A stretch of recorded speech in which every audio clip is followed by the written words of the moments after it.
Welcome to our second video on executive functions in the math classroom.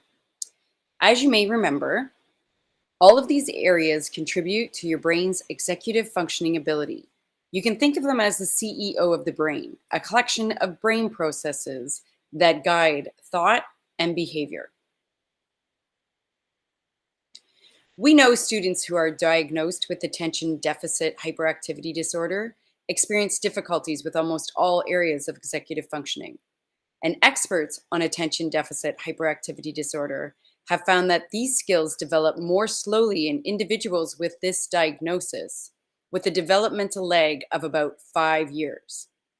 Today, we are going to focus on the initiation skill. Task initiation refers to our ability to be motivated, to take on new tasks, to stay perseverant with those tasks until its completion, even if we encounter challenges. So its impact on learning is really evident. Motivation is the cornerstone of work. When we lack motivation, we procrastinate. We then rush through the work. We take shortcuts. We don't recheck our work. And of course, the quality invariably will suffer. What might difficulty with initiation look like in the classroom? Student might leave homework, assignments, and studying to the last minute. They may struggle to determine how or where to start a problem. They may require teacher or peer support to get started. They may fail to begin work at all.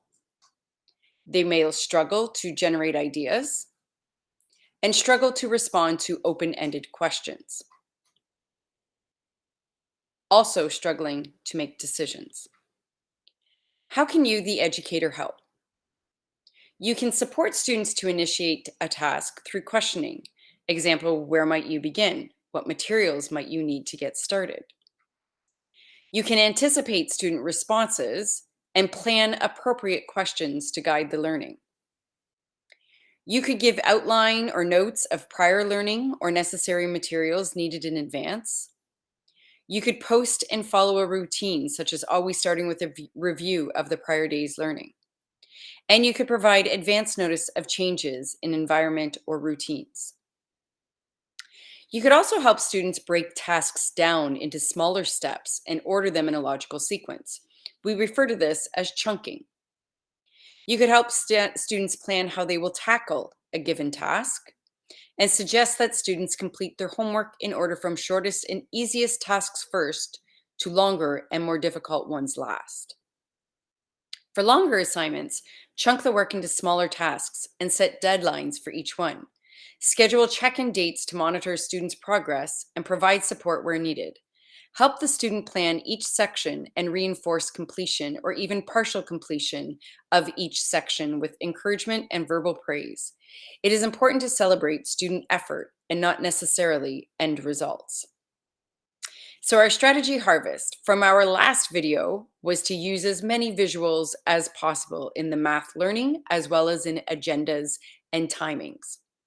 Today's strategy is chunking the assignments and develop tools with the students so that they can then chunk for themselves.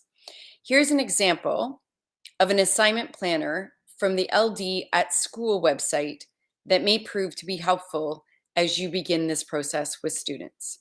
Because remember, executive function skills can be learned.